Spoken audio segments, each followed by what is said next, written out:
അപ്പോൾ ശരിക്കും പറഞ്ഞാൽ ചെമ്പ്ര പീക്കിലെ യാത്ര പാളിപ്പോയി എന്ന് തന്നെ പറയാം. ഒരു മിനിറ്റ് തേയിലയെ കുറിച്ച് നോക്കട്ടെ. എങ്ങനെയുണ്ട് തേയില? വളരെ ടേസ്റ്റിയാണ്. മേടിക്കാൻ പോയത് എവിടെ ബോംബോപ്പൂടെ അവിടെ എനിക്ക്. അപ്പോൾ നമ്മൾ വയനാട് ട്രിപ്പ് ഇവിടെ നമ്മൾ അവസാനിപ്പിക്കുകയാണ്. അപ്പോൾ ഞങ്ങളെ യാത്ര ചെയ്യാൻ വേണ്ടിയിട്ട് കണ്ണൻ്റെ ഫ്രണ്ട്സും ഫാമിലിയൊക്കെ വന്നിട്ടുണ്ട്. ഇവിടെ കണ്ണൻ്റെ അച്ഛനും അമ്മയൊക്കെ ഇവിടെ നമ്മളോടൊപ്പം ഇപ്പോൾ വന്നിട്ടുണ്ട്.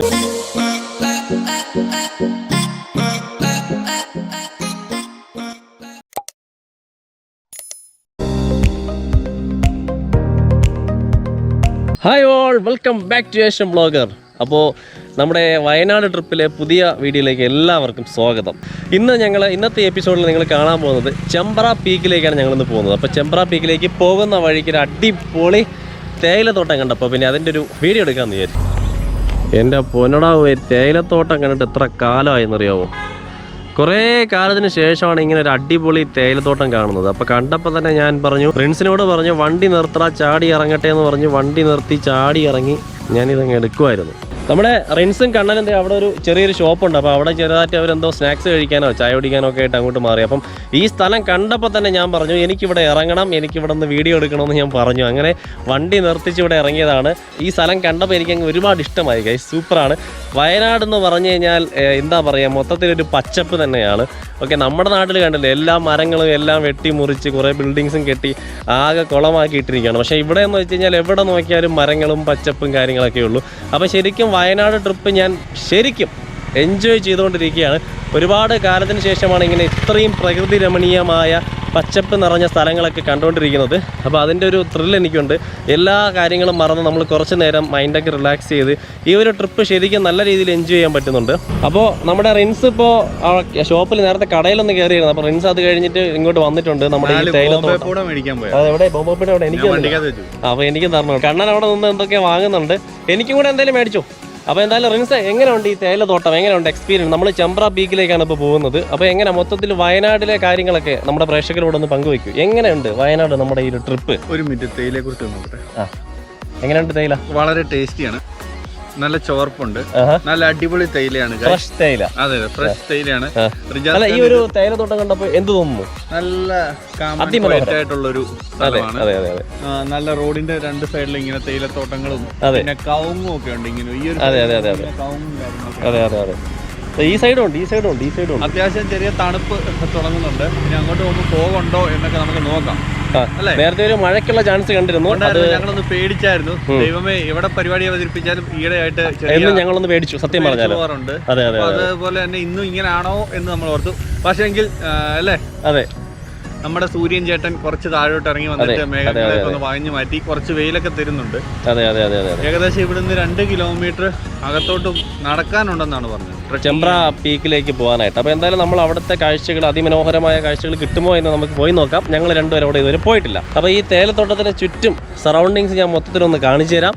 അത് കഴിഞ്ഞ് നമ്മൾ ചെമ്പ്ര പീക്കിലേക്ക് പോകുന്നു. പോകുന്ന വഴിക്ക് എന്തൊക്കെ മനോഹരമായ കാഴ്ചകളുണ്ടോ അതൊക്കെ ഞാൻ പിക്ക് ചെയ്ത് വീഡിയോ ആക്കി നിങ്ങളെ കാണിച്ചു തരും. ഓക്കെ, അപ്പോൾ let's go and let's get it.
Hi guys, നമ്മൾ ചെമ്പ്ര പീക്കിലേക്ക് പോയിരുന്നു. പക്ഷെ അവിടെ ചെന്നപ്പോഴാണ് അറിയുന്നത് ഈ കോവിഡിൻ്റെയൊക്കെ സിറ്റുവേഷൻസൊക്കെ കാരണം അവിടെ ക്ലോസ്ഡ് ആണ്, ഇപ്പോൾ ഓപ്പൺ ആക്കില്ല എന്നൊക്കെയാണ് പറയുന്നത്.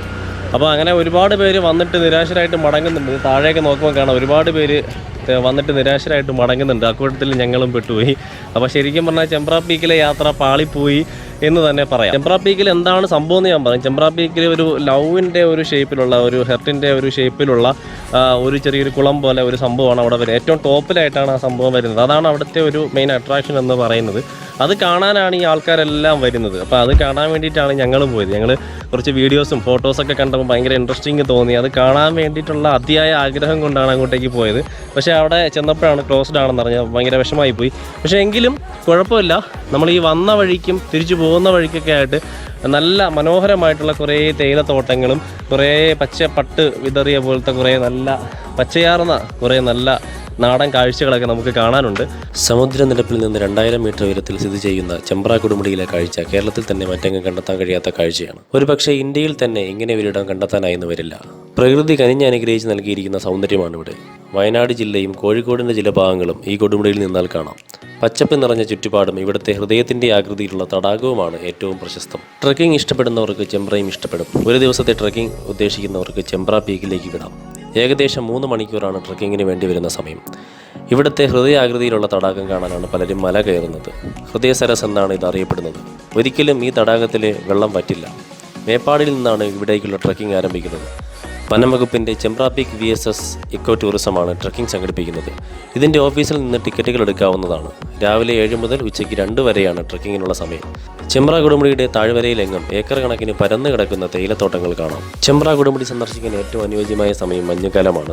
പച്ചപ്പ് നിറഞ്ഞ വനത്തിൻ്റെ സൗന്ദര്യം നന്നായി ആസ്വദിക്കാൻ ഈ സമയത്ത് പോയാൽ സാധിക്കും. ഫെബ്രുവരി മാർച്ച് മാസങ്ങളിൽ മരങ്ങൾ ഇലപൊഴിക്കുന്നതോടെ ഇവിടെ പച്ചപ്പ് നഷ്ടമായേക്കും. സെപ്റ്റംബർ മുതൽ ജനുവരി വരെ ഇവിടെ സന്ദർശിക്കുന്നതായിരിക്കും നല്ലത്. ട്രക്കിങ്ങിനെത്തുന്നവർ രാവിലെ തന്നെ എത്താനും ശ്രദ്ധിക്കുക. തണുത്ത കാറ്റേറ്റുള്ള ട്രക്കിംഗ് അനുഭവിക്കണമെങ്കിൽ ഇതാണ് നല്ലത്. മഴക്കാലത്ത് ട്രക്കിംഗ് നടത്താതിരിക്കുക. കനത്ത മഴയും പാതയിലെ വഴുക്കലുമൊക്കെ വെല്ലുവിളിയാകും. ട്രക്കിങ്ങിന് 2 ഓപ്ഷനുകളുണ്ട്. ഒന്നുകിൽ വാച്ച് ടവർ വരെയുള്ള ട്രക്കിംഗ് തിരഞ്ഞെടുക്കാം. ഇതിന് 20 രൂപയാണ് ടിക്കറ്റ്. അതല്ലെങ്കിൽ ഹൃദയ സരസ്സും കടന്ന് മുകളിലേക്കുള്ളത് നോക്കാം. 10 പേർ അടങ്ങുന്ന സംഘത്തിന് 750 രൂപയാണ് നിരക്ക്. ഒറ്റയ്ക്കാണ് വരുന്നതെങ്കിൽ ഏതെങ്കിലും ഒരു സംഘത്തോടൊപ്പം ചേർന്ന് ട്രക്കിംഗ് നടത്താം. ട്രക്കിംഗ് തുടങ്ങി 1 കിലോമീറ്റർ കഴിയുമ്പോൾ ഒരു വാച്ച് ടവർ കാണാം. ഇവിടെ കയറി നിന്നാൽ ചെമ്പ്ര കൊടുമുടിയുടെയും സമീപ പ്രദേശങ്ങളുടെയും മികച്ച ദൃശ്യാനുഭവം ലഭിക്കും. പിന്നെയും 2 കിലോമീറ്റർ താണ്ടുമ്പോഴാണ് ഹൃദയ സരസ് എത്തുക. പച്ചപ്പ് നിറഞ്ഞ പുൽത്തകിടിക്കിടയിൽ നിൽക്കുന്ന ഈ തടാകം കാണാൻ മാത്രമായി ആൾക്കാർ ചെമ്പ്രയിൽ ട്രക്കിങ്ങിന് വരാറുണ്ട്. തടാകത്തിൻ്റെ കരയിൽ കുറച്ച് സമയം വിശ്രമിച്ച് അവിടുത്തെ സൗന്ദര്യവും കാലാവസ്ഥയും ആസ്വദിച്ച് വീണ്ടും ട്രക്കിംഗ് തുടരാം. 1 കിലോമീറ്റർ കൂടി മുന്നിലേക്ക് പോകുമ്പോൾ ചെമ്പ്ര കൊടുമുടിയുടെ മുകളിലെത്തും. മൊത്തം 4.5 കിലോമീറ്റർ ദൂരമുള്ള ട്രക്കിംഗ് ആയിരിക്കും ഇത്. 3 മണിക്കൂർ മുതൽ 4 മണിക്കൂർ വരെ സമയമെടുക്കും. തടാകം വരെയുള്ള ട്രക്കിംഗ് വലിയ ബുദ്ധിമുട്ടേറിയതല്ല. അതിനുശേഷം കുത്തനെയുള്ള കയറ്റമാണുള്ളത്. കാട്ടിനുള്ളിലൂടെയുള്ള ട്രക്കിംഗ് നിങ്ങൾക്ക് വേറിട്ട ഒരു അനുഭവം സമ്മാനിക്കും. തണുത്ത ഇളങ്കാറ്റ് തഴുകി കടന്നു പോവുക കൂടി ചെയ്യുമ്പോൾ ചെമ്പ്രയെ നിങ്ങൾ ഉറപ്പായും ഇഷ്ടപ്പെടും. മേപ്പാടിയിൽ സ്ഥിതി ചെയ്യുന്ന വനം വകുപ്പിൻ്റെ ഓഫീസിൽ നിന്ന് മുൻകൂറായി അനുവാദം വാങ്ങിയതിന് ശേഷം മാത്രമേ ട്രക്കിംഗ് നടത്താൻ കഴിയൂ. ഓൺലൈൻ വഴിയും ടിക്കറ്റ് എടുക്കാം. അനുവാദം ലഭിച്ചാൽ നിങ്ങൾക്ക് ലഭിക്കുന്ന പാസ് ഉപയോഗിച്ച് ചെമ്പ്ര കൊടുമുടി ലക്ഷ്യമാക്കി മുകളിലേക്ക് കയറാം. ഹായ് ഗൈസ്, അപ്പോൾ നമ്മൾ വയനാട് ട്രിപ്പ് ഇവിടെ നമ്മൾ അവസാനിപ്പിക്കുകയാണ്. അപ്പം ഏകദേശം കാര്യങ്ങളൊക്കെ നമ്മൾ കവർ ചെയ്തിട്ടുണ്ട്. പറ്റാവുന്ന അത്രയും ചെയ്തിട്ടുണ്ട്. അറിയാമല്ലോ, കോവിഡ് കാലമാണ്. അപ്പോൾ അതുകൊണ്ട് തന്നെ ഒരുപാട് മാനദണ്ഡങ്ങൾ പാലിക്കേണ്ടതായിട്ടുണ്ട്. അപ്പോൾ അതിനിടയ്ക്ക് നമ്മളെ കൊണ്ട് പറ്റുന്നത് മാക്സിമം 2 ദിവസം കൊണ്ട് കവർ ചെയ്തിട്ടുണ്ട്. അപ്പോൾ ഞാൻ റിൻസും ഇപ്പം ഇന്ന് രാത്രിയോട് കൂടി നമ്മളിപ്പോൾ വയനാട് വിടുകയാണ്. അപ്പോൾ ഞങ്ങളെ യാത്ര ചെയ്യാൻ വേണ്ടിയിട്ട് കണ്ണൻ്റെ ഫ്രണ്ട്സും ഫാമിലിയൊക്കെ വന്നിട്ടുണ്ട്. ഇവിടെ കണ്ണൻ്റെ അച്ഛനും അമ്മയൊക്കെ ഇവിടെ നമ്മളോടൊപ്പം ഇപ്പോൾ വന്നിട്ടുണ്ട്. അപ്പം നമുക്ക് ഒരുപാട് നന്ദി അറിയിക്കണം. കാര്യം എന്ന് വെച്ച് കഴിഞ്ഞാൽ ഈ ഒരു കോവിഡ് കാലമായിട്ട് ഞങ്ങളെ വീട്ടിൽ താമസിക്കാൻ എല്ലാ സൗകര്യങ്ങളും ഒരുക്കി തന്നതാണ് അച്ഛനും അമ്മയൊക്കെ. പിന്നെ കണ്ണൻ, എല്ലാവരോടും ഒരുപാട് നന്ദി അറിയിക്കുകയാണ്. അപ്പം ഞങ്ങൾ വീണ്ടും തിരിച്ച് വരും. അച്ഛൻ അമ്മ ഞങ്ങൾ വീണ്ടും തിരിച്ച് വരും മറ്റൊരവസരത്തിൽ. അപ്പോൾ എല്ലാവർക്കും ഒരുപാട് നന്ദി അറിയിക്കുന്നു. പിന്നെ കണ്ണൻ്റെ ഫ്രണ്ട്സ് ഉണ്ട്, അവരെയും കൂടി ഒന്ന് പരിചയപ്പെടുത്താം. അപ്പം നമുക്കിനി കണ്ണൻ നമ്മളോടൊപ്പം ഉണ്ട്. കണ്ണനുണ്ട്. കണ്ണന് 2 ഫ്രണ്ട്സ് വന്നിട്ടുണ്ട്.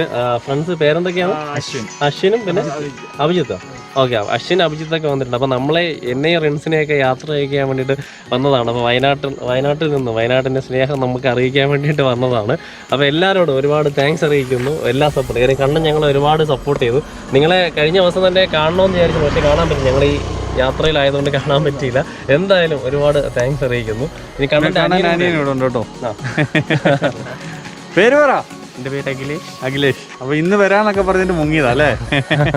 റിജാസ് ഖാനും ഞാനും തമ്മിലുള്ള ഒരു യാത്രയാണ്. ഇനി 10, 12, 13 മണിക്കൂറോളം നമ്മൾ യാത്ര ചെയ്ത് വേണം ഇവന്റെ നാട്ടിലെത്താൻ. ഇവനെ ഡ്രോപ്പ് ചെയ്തിട്ട് വേണം എനിക്ക് ഇനി എന്റെ നാട്ടിലോട്ട് പോകാൻ. അതെ അതെ അതെ. അപ്പൊ ഞങ്ങളുടെ ഇത് വയനാട് ട്രിപ്പ് ഇവിടെ തീർന്നു, ഞങ്ങളുടെ യാത്ര വീണ്ടും ആരംഭിക്കുകയാണ്, തുടരുകയാണ്. ഓക്കെ. അപ്പൊ രാത്രി ആയതുകൊണ്ടാണ്, വെട്ടത്തിന്റെ ഒരു പ്രശ്നം ഉള്ളതുകൊണ്ടാണ് ഞങ്ങൾ ഇങ്ങനെ ഒരു അഡ്ജസ്റ്റ് ചെയ്തുകൊണ്ട് ഈ ഒരു വൈൻഡപ്പ് ചെയ്യുന്നത്. അപ്പൊ എന്തായാലും വയനാട്ടിലെ ഞങ്ങളുടെ യാത്ര ഇവിടെ ട്രിപ്പ് ഇവിടെ അവസാനിപ്പിക്കുന്നു. ഞങ്ങളുടെ യാത്ര ഇവിടെ നിന്ന് ആരംഭിക്കുകയാണ്.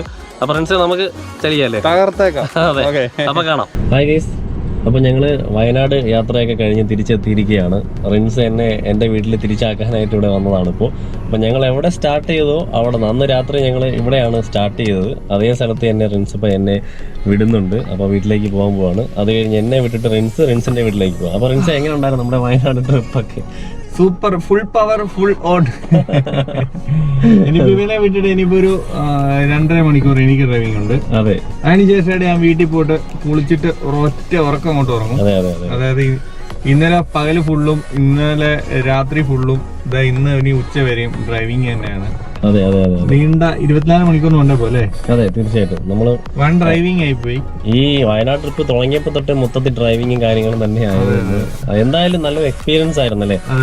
പിന്നെ വയനാട് ഈ പറഞ്ഞ ടൂറിസ്റ്റ് കേന്ദ്രങ്ങൾ ചിലതൊക്കെ ഇപ്പൊ ഓപ്പൺ ആയിട്ടില്ല. അപ്പൊ അതൊഴിച്ചാൽ ബാക്കി ഒട്ടുമിക്കതും നിങ്ങളിപ്പോ ഓൾറെഡി കണ്ടു കഴിഞ്ഞല്ലോ. അപ്പം ഇത്രയൊക്കെയാണ് നമുക്ക് വയനാട് ഇപ്പൊ ഈ ഒരു കോവിഡ് കാലത്ത് നമുക്ക് എക്സ്പ്ലോർ ചെയ്യാനായിട്ടുള്ളത് അല്ലെ? നമ്മൾ പ്രതീക്ഷിച്ചതിലും പല സ്ഥലങ്ങളും നമുക്ക് പോകാൻ സാധിച്ചില്ല. അതെ അതെ, ആ കുറവുകൾ തന്നെയാണ്. എങ്കിലും പക്ഷെ നമ്മളെ മാക്സിമം ചെയ്തു. പിന്നെ വയനാടിനെ സംബന്ധിച്ചുള്ള ഒരു പ്രശ്നം എന്ന് വെച്ചാല് വയനാടിന്റെ ഒരു സ്ഥലം ഇവിടെ ആണെങ്കിൽ മറ്റേ സ്ഥലം ഒരു 50 കിലോമീറ്റർ അപ്പുറമായിരിക്കും. ഓരോ ഡെസ്റ്റിനേഷൻ തമ്മിലും നല്ല ഡിഫറൻസ് ഉണ്ട്. അതെ അതെ അതെ, ഓടി എത്തണം. നമ്മളെ സമയത്ത് 2 ദിവസം നമ്മളവിടെ സ്പെൻഡ് ചെയ്തുള്ളൂ. പക്ഷെ 2 ദിവസം കൊണ്ട് നമ്മൾ ഇത്രയെങ്കിലും അല്ലെ കവർ ചെയ്ത് എടുത്തു. പിന്നെ ആ ബോട്ട് യാത്രയൊക്കെ അടിപൊളിയായിരുന്നു അല്ലേ? അതെ, തീർച്ചയായിട്ടും. എല്ലാവർക്കും അത് ഇഷ്ടമായി എന്ന് വിചാരിക്കുന്നു. അപ്പൊ എന്തായാലും ഇതുപോലത്തെ നല്ല നല്ല വീഡിയോസ് ഒക്കെ ആയിട്ട് ഞങ്ങൾ ഇനിയും വരുന്നുണ്ട്. ഒരുപാട് ട്രിപ്സ് കാര്യങ്ങൾ നമ്മൾ പ്ലാൻ ചെയ്യുന്നുണ്ട്. അതെ അതെ, ഇതൊക്കെ ഒന്ന് നിങ്ങൾ എല്ലാവരും ഒന്ന് സപ്പോർട്ട് ചെയ്ത് തരുവാണെങ്കിൽ തീർച്ചയായിട്ടും വെറൈറ്റി ആയിട്ടുള്ള ട്രിപ്സ് നമ്മൾ കൊണ്ടുവരുന്നതായിരിക്കും അല്ലേ? തീർച്ചയായിട്ടും, ഉറപ്പായിട്ടും. നമ്മൾ അതിനുള്ള പ്ലാനിങ്ങിലാണ് ഉള്ളത്. അപ്പൊ എന്തായാലും എല്ലാവരും ഏഷ്യൻ ബ്ലോഗറെയും അതുപോലെ ട്രാവലിംഗ് മലബാറിയൊക്കെ സപ്പോർട്ട് ചെയ്യുക. ഞങ്ങളെപ്പോലെ വളർന്നു വരുന്ന പുതിയ യൂട്യൂബേഴ്സിനെയും സപ്പോർട്ട് ചെയ്യുക അല്ലേ? അതെ അതെ, ഓരോ വീഡിയോസും നിങ്ങളുടെ മുന്നിലേക്ക് എത്തിക്കുന്ന ഒരുപാട് കഷ്ടപ്പെട്ടു. ഞങ്ങൾ തന്നെ ഉറക്കമില്ല, ഊണില്ല, അങ്ങനെ ആ ഒരു രീതിയിൽ തന്നെ പറയാം. അത്രയേറെ കഷ്ടപ്പെട്ട് ഇതിന്റെ പുറകെ നിൽക്കുന്നതാണ്. കാര്യം നമുക്ക് യാത്രയോടുള്ള സ്നേഹം കൂടെ കൊണ്ടാണ് നമ്മളൊരു വീഡിയോ ചെയ്യാന്നുള്ളത് മാത്രമല്ല അല്ലേ, ശരിക്കും പറഞ്ഞാലും. അപ്പോൾ എന്തായാലും ഇനി ഒരുപാട് വലിച്ചു നീട്ടുന്നില്ല. ഞങ്ങളുടെ വയനാട് ട്രിപ്പ് ഇവിടെ അവസാനിക്കുകയാണ്. അപ്പോൾ ജസ്റ്റ് ഈ ഒരു ട്രിപ്പ് മാത്രമേ അവസാനിച്ചിട്ടുള്ളൂ. യാത്രകൾ മുന്നോട്ട് അല്ലേ കിടക്കുന്നു, തുടർന്നുകൊണ്ടേയിരിക്കും. നല്ല നല്ല കാഴ്ചകൾ കാര്യങ്ങളൊക്കെ ആയിട്ട് ഞങ്ങൾ ഇനിയും വരും. അപ്പം സപ്പോർട്ട് ചെയ്ത എല്ലാവർക്കും ഒരുപാട് ഒരുപാട് താങ്ക്സ്.